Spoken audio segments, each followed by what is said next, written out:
What is going on, everybody? David here from Bluckers Videos and Toys, and today we are going to be taking a look at the Jurassic World Dino Escape Mega Destroyers Pentaceratops. So, very happy to have this in the collection. I did buy it when it was originally released back in 2021, and here we are 2023 reviewing it. That's how long it's been sitting. Same thing along with the Mega Destroyers Stegoceratops and the Carcharodontosaurus. Happy to finally crack these open and get them on the shelves for displayed and stuff.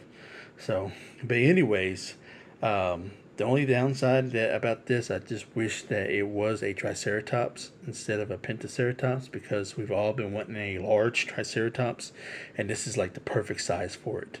And the good thing is, here for the Dino Trackers line here in 2023, we are going to be getting a Habitat Defender Triceratops, which will be in this scale, if not a little bit bigger.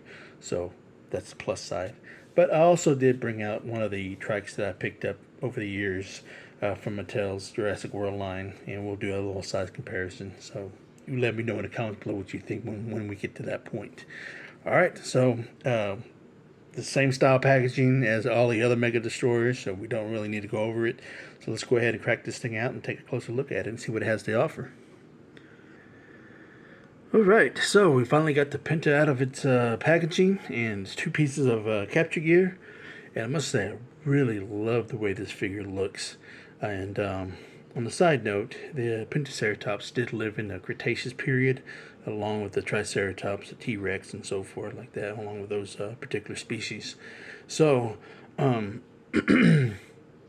do love the fact that the head is made out of rubber. So let's go ahead and we'll get to that part here in a little bit. But let's go ahead and move the Penta out of the way, and let's take a look at this two pieces of capture gear that it comes with.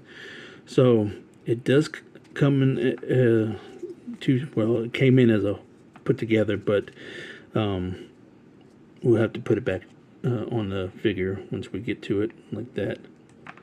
But excuse me, I do like the fact that each piece of capture gear is different in its own unique style, and it also includes all the padding that it has, the padding detail to protect the dinosaur, soft cushion, because this is metal that's going to be weighted on the dinosaur, and it needs some kind of cushion so it doesn't cut up its face and whatnot.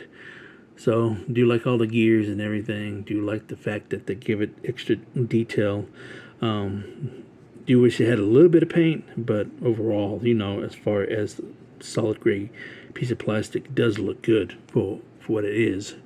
And so here's the other piece right here, and of course there's the little pegs right here on this side, and then we'll just clip it in together like this. So hopefully it has a more flush when it puts together on the actual figure, unlike the Stegosaurus capture gear for its tail. That it's a little bit wonky, but this seems to look pretty good, together without being on the dinosaur. But we'll see what it looks like when it's on there. Alright, so let's move that out the way, and let's bring in our Pentasaurs, and let's go ahead and give it the spotlight that it deserves. So as far as the sculpt goes, it's bulky, it's heavy. It's more heavy on the front end than it is on the back end, because it's probably where the action feature is, because this is more lightweight, it's more hollow, but you can tell most of the weight is in the front. So not a whole lot going on with this thing. As far as paint goes, the only paint that you get is along here, and that's it. It's pretty much plain Jane, for the most part. Where the figure does mostly shine is the head, but we'll get to the head here in a second. But as far as the body goes, this is a pretty bulky body. It's beefy, tail's a little bit short. You get most of the detailing in the legs, the hind legs and in the front legs. Got all that muscle structure right there. You got all the pebbling here on the hind legs, and then you get all the muscle structure here, the calves in here, and arm area, the upper part of the legs here in the front. The neck, you can see all the wrinkling right there as far as the neck goes. And then the main body doesn't have a whole lot of pebbling to it, because some of it's smooth and some of it's pebbling. And the tail's real smooth out here, and on the other side it's the same thing. I think on this side you get more of the detailing here on this side on the legs than you do over here. It's there, but it's not as defined as it is on this one. It's a little bit more deeper, it's more defined here, you know, especially here on the back leg and calf area and stuff where all the wrinkling is, you know. And here the neck right there. As far as the paint goes, you know, this is all you're gonna get. This is the striping, you know. It's a little bit. It's hardly anything. You might as well just not even put that on there, you know. But I'm glad they did, because it actually makes it stand out a little bit more, you know. Just wish that it would have at least went down here and then just kind of narrowed out right there. You know, I wouldn't expect them to be on the tail, but at least go all the way down here. You just kind of like put a complete stop. But at least you get a little bit down here, and then it kind of narrows out here, and that's it. You know, could at least get that down to here. But I get it. You know, they didn't want to cut into the actual action feature and whatnot. So, but like I said earlier, where the figure shines the most is the head sculpt. And you can tell that all this right here, the main body and the legs and tail, is made out of hard plastic. But the head in general is made out of soft rubber. So that harkens back to the old Kenner days. You know, the soft rubber, pliable material right there. You can bend the large frill right there. Why they decided to go this route, I have no clue. I have no idea. And if they did do it for a particular reason, I don't know what it is. I kind of wish they would have did that for all the other figures, you know, especially if it's going to be the one mainly on the capture gear, the Mega Destroyer ones, like the Stegosaurus and the Carcharodontosaurus. That would have been really cool. But I do like the fact that they did have this as a soft rubber material.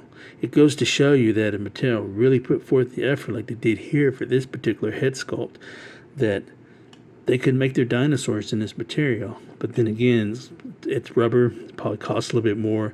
It's more cost efficient than it is for plastic.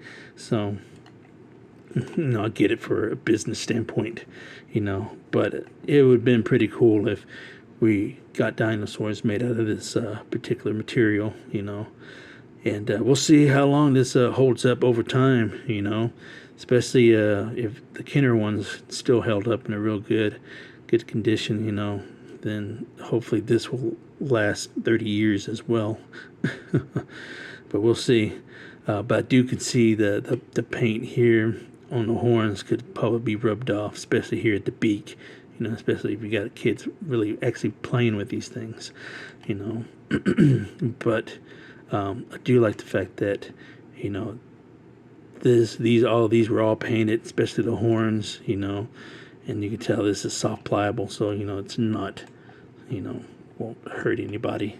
So that's a good thing. But like I said, I do like the fact that all the details of the horns here in the front, the sides, all the way down here, and the two main ones in the front and the beak are all painted. That's a plus for me, because normally they would probably do the main one, might leave the beak unpainted, and maybe a couple of these, like the top, will probably be painted, but the rest would just be unpainted. but yeah, just love the detail of the frill and everything. So that's really cool. So I can't say enough good things about the head sculpt of the rubber material that they did with this. So this goes to show you they can do it. You know, they could really do it. And it's just, in fact, like I said, it's more cost efficient probably, I think. So here's the eyes on point. Really good. It really stands out with this rubber material. When it's on that plastic, you know, majority of them, the eyes are all centered and whatnot. So, but it does look really good, you know, on this plastic or rubber material. Excuse me. But yeah, it's really good down there, painted well. You know, really like the detail that they put into it and the paint, especially around the frills. You know, looks really good.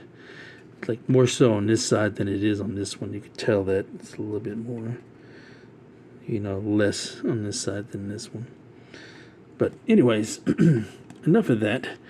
So as far as articulation goes, you know, the head on the swivel, you know, and then legs, hind legs go backwards all the way around that far, and then a little bit up front that far, and then you guys got the inner thigh, and then here in the front, same thing, forwards and not so much backwards, but you can get a lot of forward. And then if we just turn this around, same thing, all the way right there. I think you probably could go 360, but I ain't gonna chance it. So a lot of front and back on this side. Got the inner thigh right there, and the same thing. A little bit more back than the other one, but you get a little bit of frontwards. So if anybody needs that, let's see if we can't. There we go. There's your chance to grab it. So there you go. And as far as the action feature goes, well, let's go ahead and put this capture gear on. Let's see if I have better luck putting this thing on than I did with the Stegosaurus. So hopefully, I think that's how you put it right there. You put it, I think you put it behind the frill. Then snap on here in the back. Let's see. Oh, that doesn't look too bad. It's a lot more cleaner than the Stegosaurus one, you know. So it's a little bit more flushed. You know, the Stegosaurus one was like all warped and stuff. But anyways, alright, that looks pretty good, you know. Alright, so you got two buttons back here. So let's find out which one does what. So let's go ahead and press this one. So it looks like he's got more of the swaying on the side like the Stegosaurus did. So it's more so right there.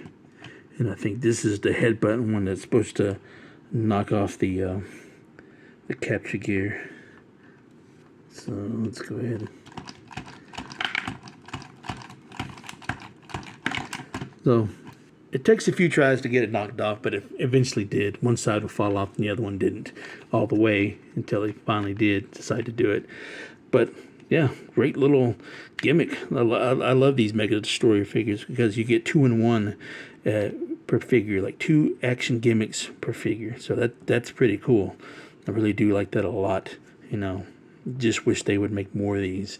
You know, especially with the bigger figures. You know, but hey, it is what it is. So that being said, let's go ahead and do some size comparisons. And first things first, let's go ahead and bring out one of the trikes that we got from Mattel. So you can see the size difference of what I'm talking about. This should be this, in all honesty. And this should be this. So it's a little bit oversized, you know, I think, as far as what a Pentaceratops should be. But and they might have been maybe a little bit along the same size. I don't know. I'm not up to date with my ceratopsians as far as what size goes. So I could be wrong. So please, if somebody knows, if I'm not correct, please correct me in the comments below. I have no problem with that. But anyways, yes. So yeah, this is basically way undersized when it comes to comparison with this thing. So like I said, this should be this and that should be that. You know, I wouldn't have a problem with that. So all right, and let's go ahead and bring out some species that it lived in the same time period that it did. So you can bring out the Cosmoceratops. As you can tell, this is way small. This should be a little bit bigger, at least twice as big as that. Probably not as big as the trike, but at least almost as big. But then another species that it lived alongside with is the Dracorex. So those are some of the species that the Penta lived in the same time period with. All right, so let's go ahead and do a human comparison. All right, so we got Ken Wheatley on its by its side. So I can only imagine Mr. Wheatley trying to get a tooth from this big of a beast, you know. So, but yeah, so that's what it looks like with a human counterpart next to it. And last but not least, here is the other species from its set or waves 1 and 2, with the Stegosaurus and the Carcharodontosaurus. So very good assortment. You know, really like this particular assortment because one, it's got like 2-in-1 action features. You know, so it's pretty cool. Really like that a lot. And there y'all have it. That is the review of the Mega Destroyers Pentaceratops. So let me know in the comments below what you think of this particular figure. And don't forget, where's your wisdom? Buy what you love and not what you like, because if you buy what you like, you always end up getting rid of it. And I will catch y'all later.